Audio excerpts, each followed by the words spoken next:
Welcome to Shoreline City, and today I'm excited because we're beginning a new series. We're starting it today, and this series is called Look Toward Heaven. This is a series. This is the phrase that God gave us at the very beginning of the year, and over the next couple of weeks, we're going to take some time to unwrap this, and I am believing that not only today, but this entire series is going to push all of us forward. Some of you like to take notes, so if you like to take notes, this is the title to part number one of this Look Toward Heaven series. Here's the title of part number one: A Little Bit of Give and Take. A little bit of give and take. Go with me if you have your Bibles to the book of Genesis. Genesis chapter number 15. Genesis 15. This is the very first book of the Bible, Genesis chapter 15. I'm going to read verses 1 through 4 in NIV and then verse 5 in ESV because it says exactly what I wanted to.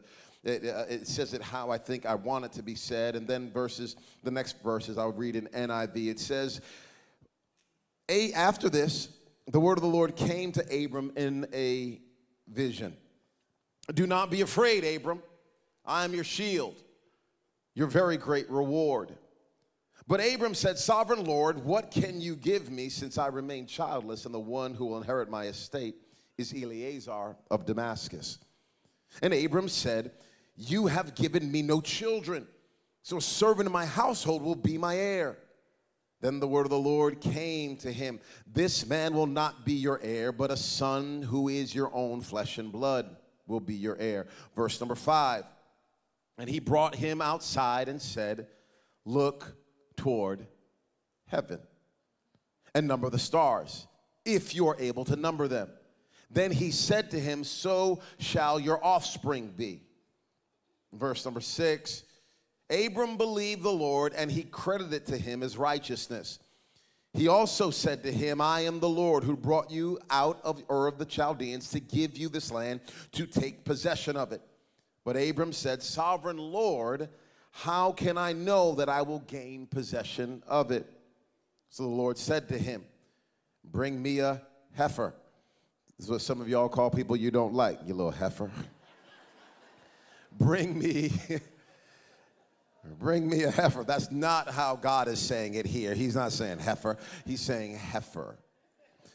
A goat and a ram, each 3 years old, along with a dove and a young pigeon. Abram brought all these to him, cut them in two, and arranged the halves opposite each other. The birds, however, he did not cut in half. Then birds of prey came down on the carcass, but Abram drove them away. Pass me my ball here, please, my friend. Thank you. This right here, you guys remember kickball? Kickball? It's an elementary school game. Those of you who are homeschooled, you don't know about this. It was just you. You're kicking the ball by yourself and rolling it to yourself, okay? Explains a lot. You're going to have to work on some things before you get married, okay? No, just kidding. We love homeschool. Homeschool, yeah. Homeschool rules. But some of us who went to elementary school, you remember this, and this might be triggering for some of you. You're triggered right now. You're like, oh my gosh, I remember. Because you give an 11-year-old more power than an 11-year-old is supposed to have.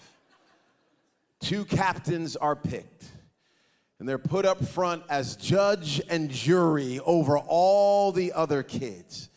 And they stand there wielding their power and their authority. And they begin to go through and make their selections. You're not good enough. You're not good enough. You're not good enough. But they pick, hey, John, Susie, Laura, Derek, Barbara, Malik, Johnny. They're just going down. They're picking each kid. And you're standing there. You're like, oh, pick me. Oh, pick me. And there's two kids left. You're like, I don't want to be last. I don't want to. Again, I know this is triggering for some of y'all, so I want to apologize right now.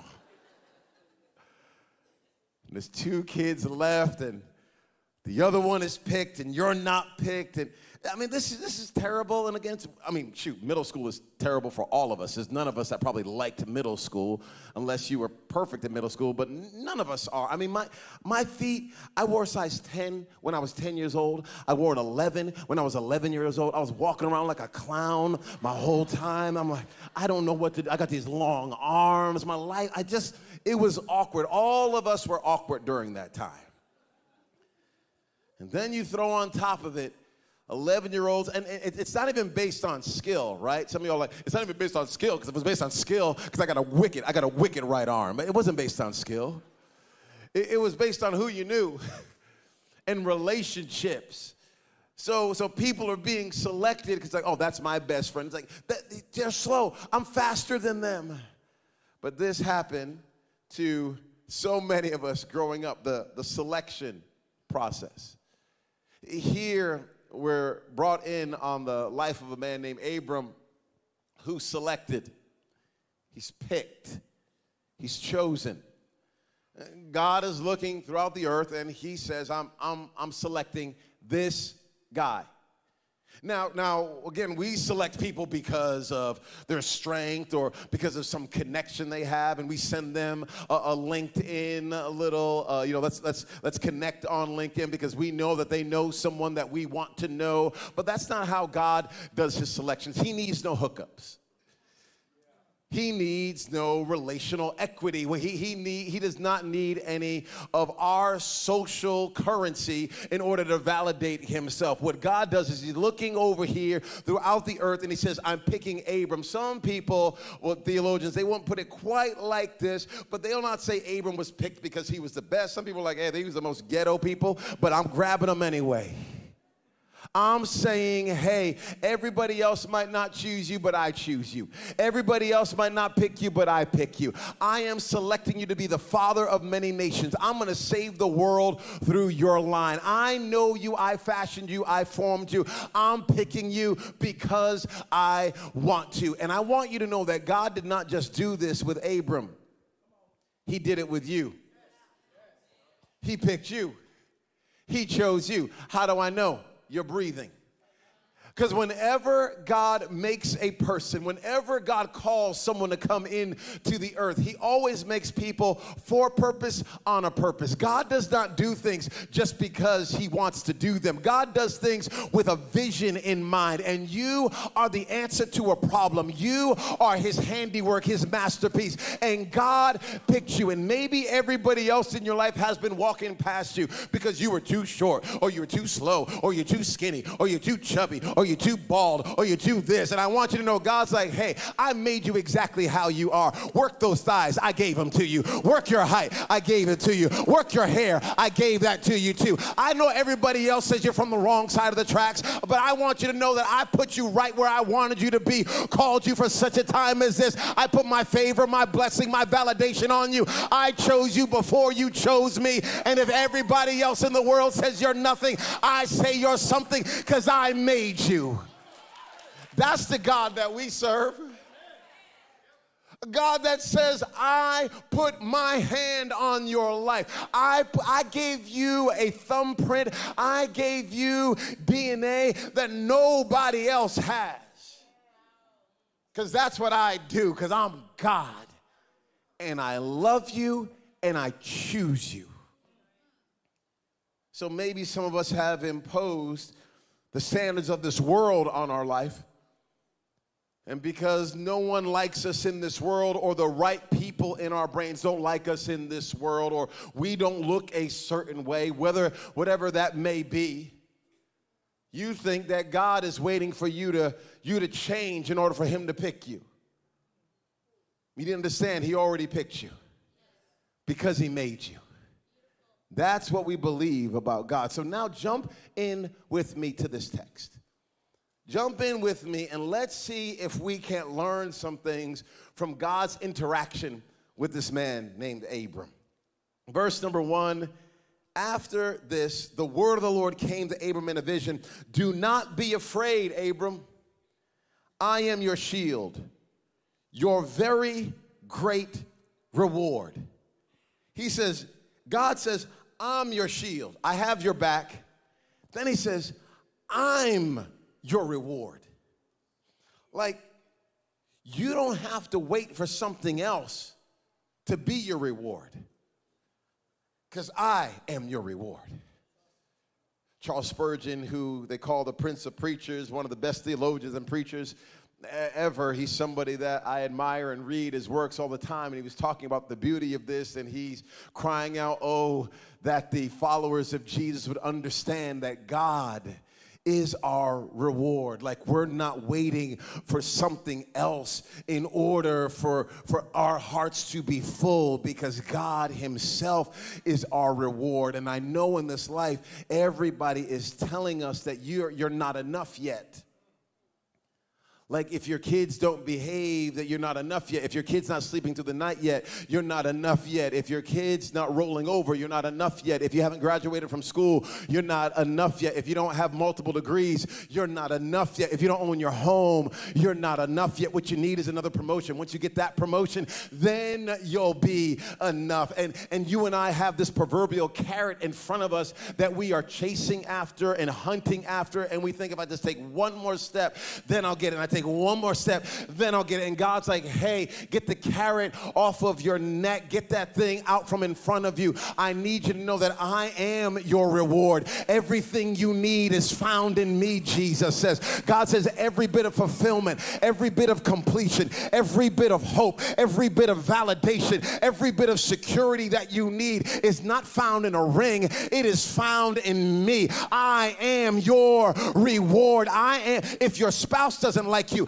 I still like you. If your best friends don't like you, I still like you. If nobody else in your family has your back, I am your shield. I am your reward. You're not an orphan. You're a son and a daughter of Almighty God. You're not forgotten. You're known by me. You're not a mistake. You're fearfully and wonderfully made, and I fashioned you in your mother's womb. It wasn't your parents that decided for you to be born. I decided for you to be born, and I am your reward. That's what he says here. This here is a beautiful promise. Has so much fulfillment in it. It's so lovely. But I like Abram. I like him. He's like us. Watch this. Verse number 2. But Abram said, okay, Sovereign Lord, what can you give me? I appreciate you saying you're my reward. I appreciate you saying you're my shield. But what can you give me since I remain childless?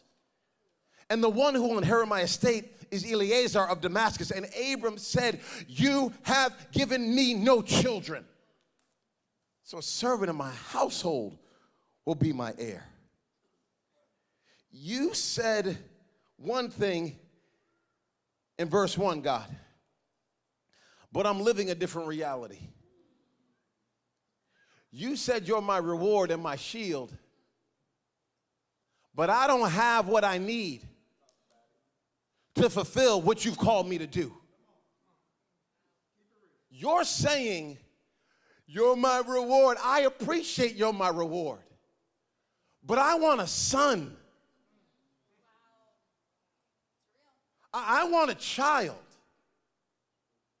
And even here today, I'm preaching with everything I've got in me, trying to display the beauty and the majesty of Almighty God, putting our eyes on him. I'm trying to do that as best I can. We're like, yeah, but still, you're going to leave this moment today, and you'll still have a blank in your life that needs to be filled.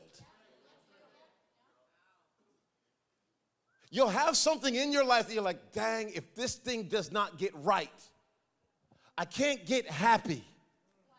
I can't have joy until this thing is made right. I can't keep going to the hospital looking at this family member in the hospital. I can't keep dealing with the same amount of debt over and over again. God, I thank you that you're my reward. I thank you that you're my shield. But come on, don't get too quiet on me here. Don't get too quiet. I'm talking real pain, real blanks, real holes, real gaps in our life. I've been praying for this for 2 years, 20 years. It has not changed.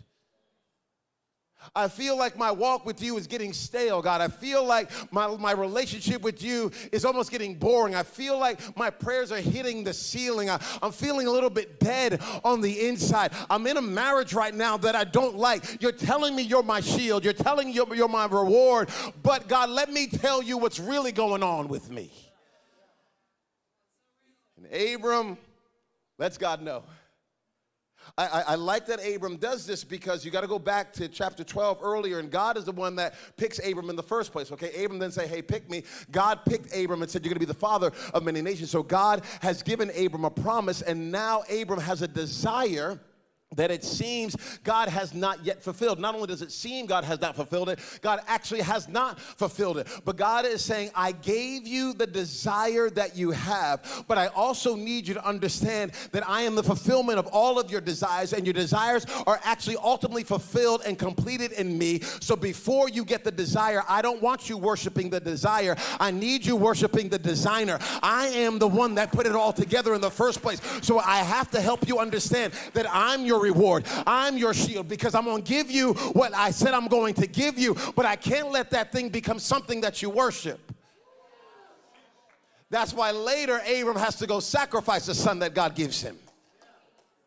But he doesn't end up killing it. God just needed him to know, I needed to make sure he was off of the throne of your heart, because I'm your shield. I'm your reward. Your son, your fill in the blank, is not your reward.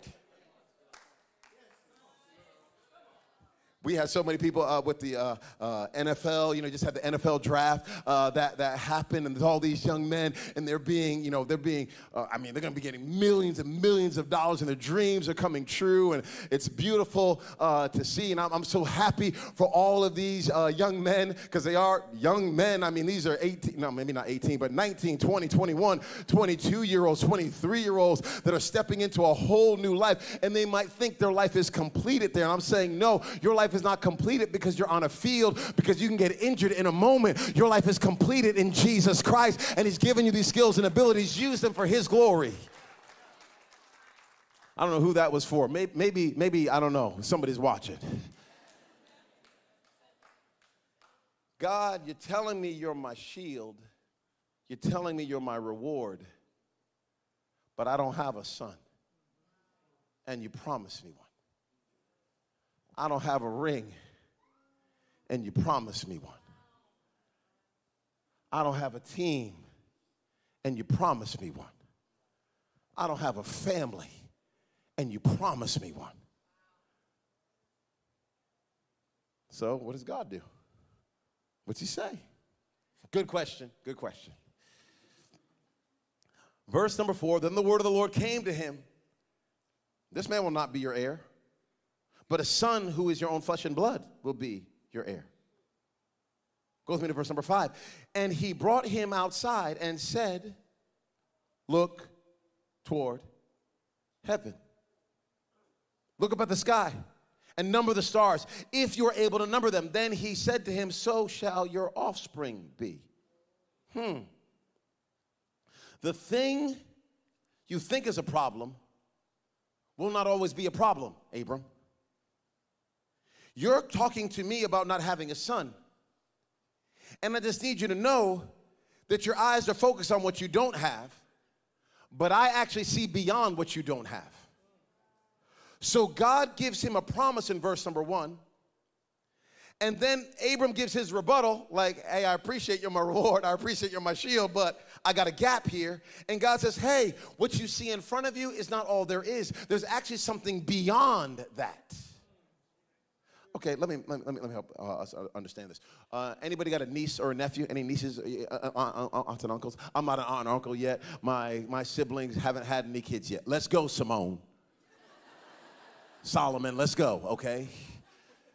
So, I mean, I've got some other, nieces and nephews, but none from my siblings. And whenever you have a niece or a nephew that comes up to you and, they're 8, and they come up to you and they got problems, right? Like problems.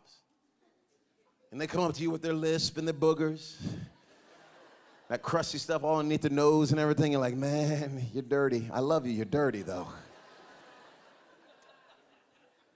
And they're talking to you and they're like, yeah. You're like, how was your day at school? It sucked. That was with a lisp. I said, it stinks. I was sitting at the cafeteria table, and Johnny came up to me, and he called me a booger face. And I was like, I'm not a booger face. He goes, yes, you are a booger face. And I was like, I just hate it. I hate school.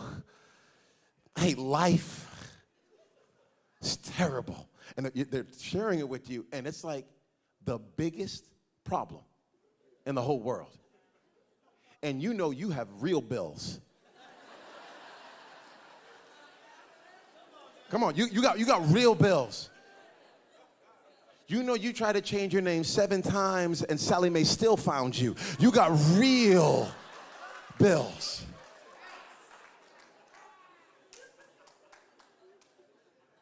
And you're talking to this 8-year-old, and they're sharing their problems.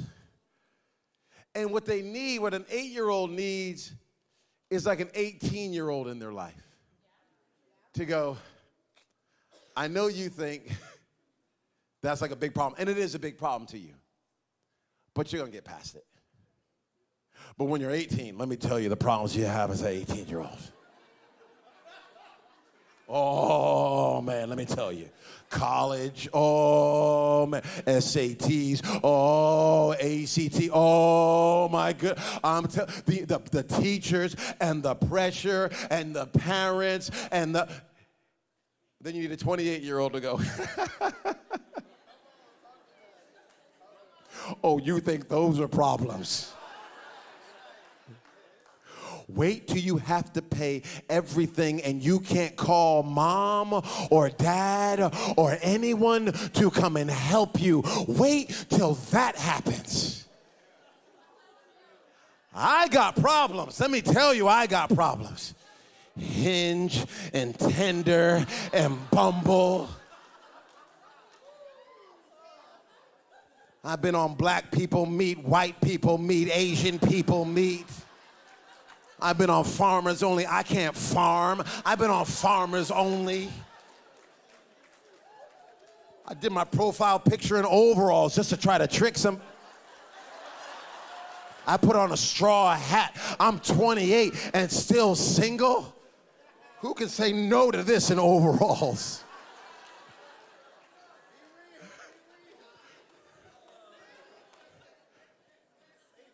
And then you got a 48-year-old. Those ain't problems. Wait till your back hurts for no reason. Wait till you wake up with pains and someone's like, why do you have that pain? You're like, I don't know. This is a true story. Literally yesterday, I had ice on my wrist. Onika's like, what happened? I don't know, honey. I'm in my 40s. That's what happened. But then the 48-year-old needs a 68-year-old to say what you think is a problem. It will be in front of you forever. That is insurmountable, that you'll never get past. You just need someone with a different perspective to say, hey, come here. Let me help you out. People don't get divorced because they see hope. They get divorced because they think the problem that's in front of them, it's never going to change. And if you've been divorced, there's grace and mercy and love and acceptance in this place online, no matter where you are. We got so much love for you. But if you're married right now and you're wrestling and you're thinking, you know what, I'm just going to end it. Just be easier for us not to be together. I just want you to pause for a second, and I want you to look toward heaven. I want you for a second to get your eyes off of your spouse. For a second, I want us to get our eyes off of our bills. For a second, I want us to get our eyes off of the hole or the gaps or the chasms and the canyons that we see in our life. And we think there's no way I'm going to get beyond this. God says, hey, I see the problem that you have. I understand it. But let me get you from underneath this tent so I can get your vision clear. And I need you to look toward heaven. I need you to lift your head up. I need you to get your eyes off of the problem that's in front of you. And I need you to see things from another perspective. This is why I need us in connect groups. This is why I need us in community. This is why I need you to have great friends in your life. This is why you need some people to go, oh, I hear what you're saying. I've been there too, and God brought me through. I'll show you the scars that I got right here. Here's this scar, here's this scar, here's this scar. I was abused, I was hurt, I was betrayed, I was thrown to the curb. No one wanted me. I was in debt. I had a foreclosure. You fill in the blank. But look where I'm at right now because the grace of God carried me beyond the problems that were in front of me. God gave Abram a vision. Maybe he's given you a friend. And your friend is all the vision that you need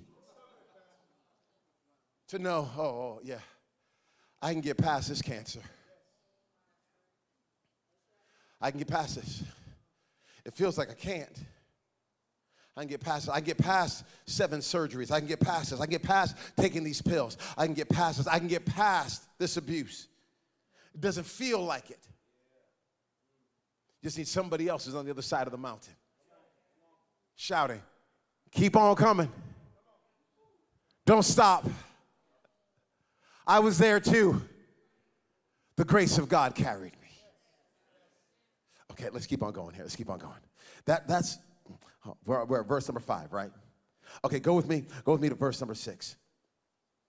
Verse number 6 says, Abram believed the Lord, and he credited it to him as righteousness. Okay, this is a hammer drop verse in the Bible. But it feels so like, right? You don't read it and you're like, yeah. I'm like, okay, cool. All right, next. But this is right here. This is like the DJ goes, This is a verse like when the woman of your dreams walks in and you see her and you're like, oh my, your heart stops. This is a heart-stopping kind of verse. This reminds me of when I first saw Onika when I was in college, walking down to basketball practice, and she came walking. I was like, I still remember it. She does not remember that moment to this day. She does not remember. I made no impression on her whatsoever.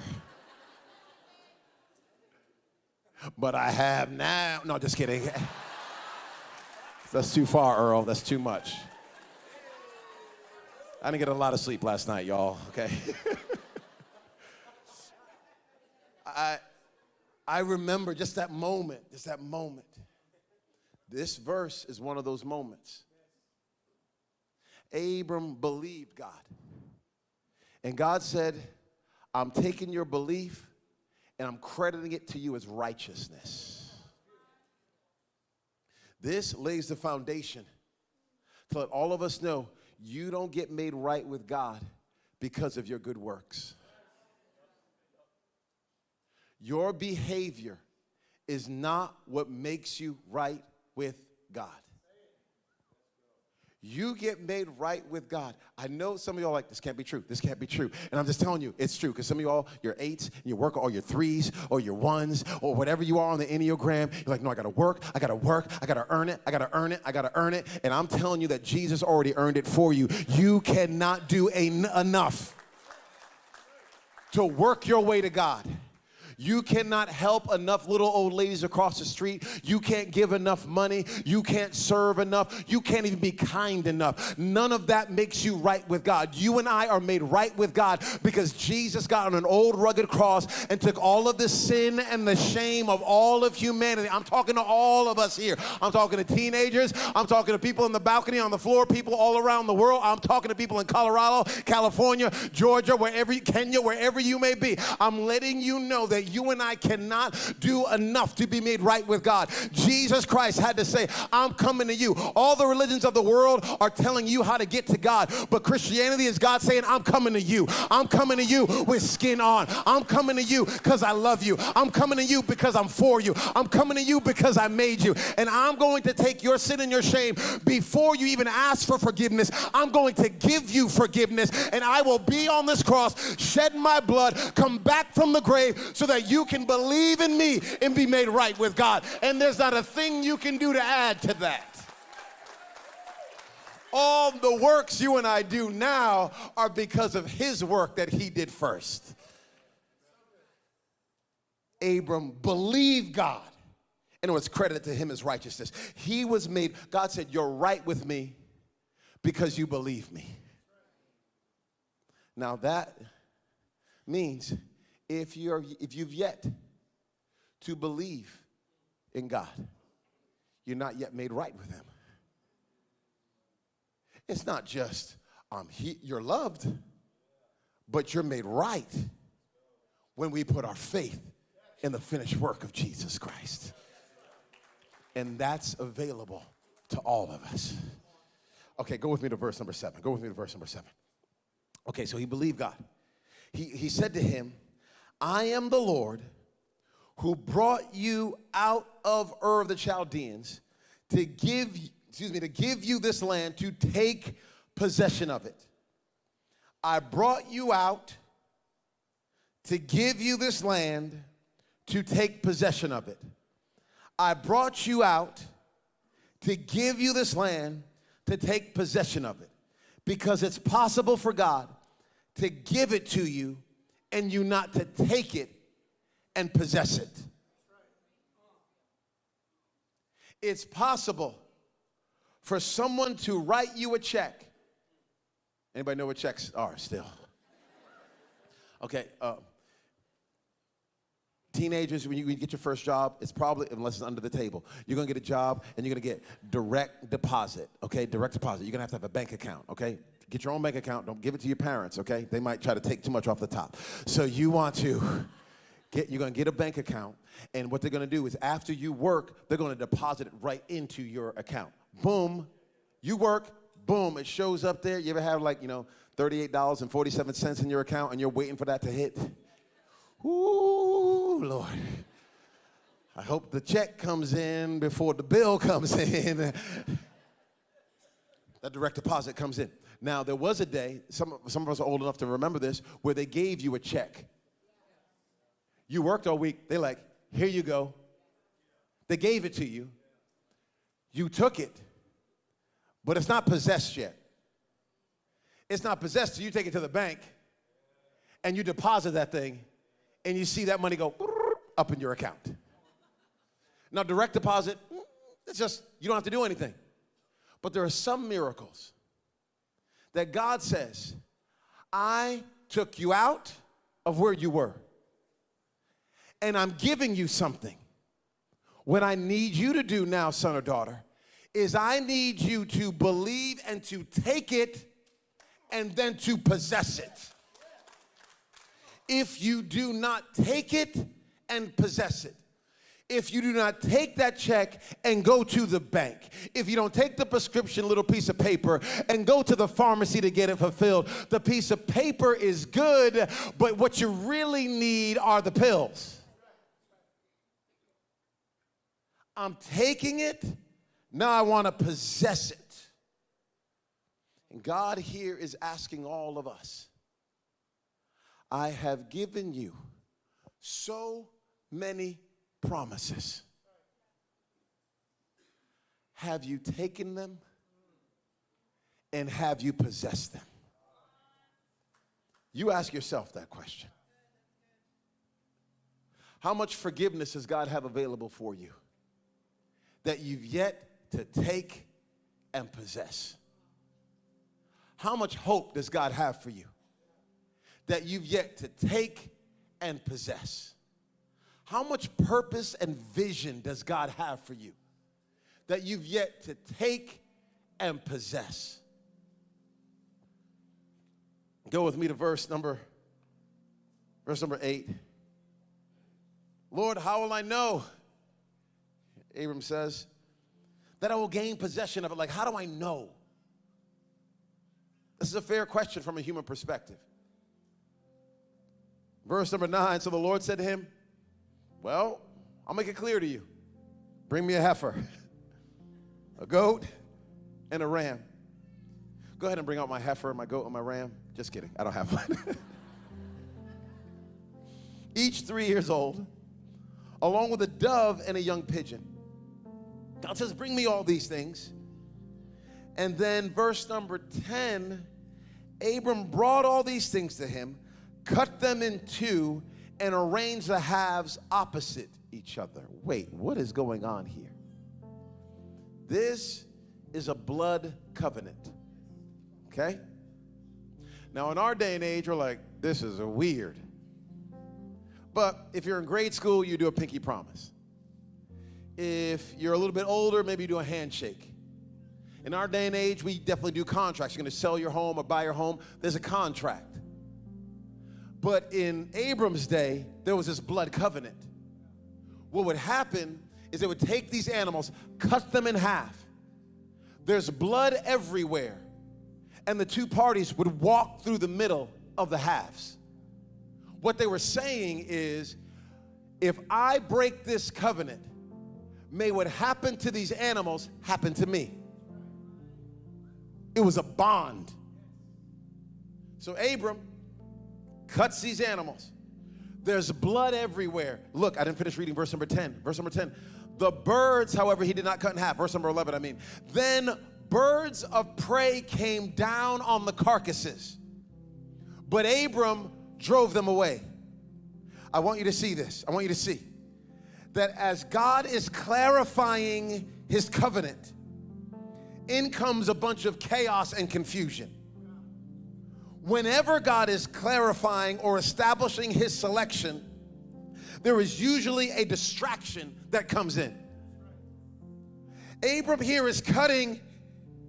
He's about to enter into this covenant with God, and all these birds start coming in and trying to mess with it, and he has to shoo them all away. Right now in your life, if you have been a follower of Jesus, or you're trying to get a business off the ground that God called you to get off the ground, do not be surprised when the distractions and the chaos comes. Do not be surprised when the birds of prey try to come in and mess with what God called you to do. This always happens when God is about to take someone from one place to another place. It is not abnormal. It's very normal. What I want to encourage you to do is begin to shoo away all the birds and all the chaos and all the confusion, and don't let it turn you around from what God is asking you to do.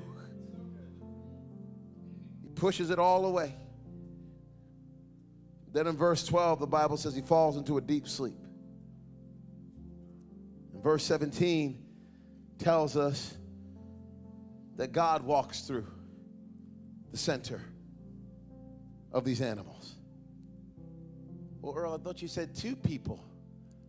Both parties had to walk through the middle. Yeah, see? Abram slept and never walked through. This was a picture of salvation that was to come. Saying Jesus would spill his blood, walk through on our behalf. You and I would be sleeping because we cannot add to the work. And then when you and I wake, we are in a covenant because God did it all for us. This is a picture of salvation and grace that's available to all of us. If you wouldn't mind, bow your head for just a moment. If you're under the sound of my voice online or in the room, and you've never given your heart and your life to Christ, you never made him first, you've never made him number one, but you're saying you don't want to go your own way anymore, you want to go his way. You don't want to be first, you want God to be first. You don't want to be number one, you want Jesus Christ to be number one in your life. I am asking you in this moment to respond to the grace of God. If this is you, and you know you've never done this, but it's time. This is the moment. You know it's time to put your faith, your belief in God so that you can be made right with God. On the count of 3, I want you to do something simple but something bold. Online, in the room, I literally just want you to throw your hand in the air if that's you. Ready? 1, 2, 3. Just put your hand up in the air. You're saying, yeah, that's me. I want to give my heart and my life to Christ. Come on, friends, all over this place, all over online. You're saying, yeah, I don't want to go my own way anymore. I want to go his way. I want to go the way of Jesus Christ. I'm not going to be first. I want him to be first. Come on, raise your hand if that's you. You're saying, yeah, that's me. That's me. I'm going to ask everyone to do me a favor. Put your hand over your heart if you would not mind. Every person, repeat this prayer out loud after me. Say, dear Jesus, I ask you to forgive me of all my sins. I admit I've made mistakes. And today, I give you my heart. I give you my life. Give me the power to live for you in Jesus' name. Amen and amen. Can we lift our heads up, clap our hands? Come on, church. Come on, let's clap it like we mean it. Let's clap it like we mean it.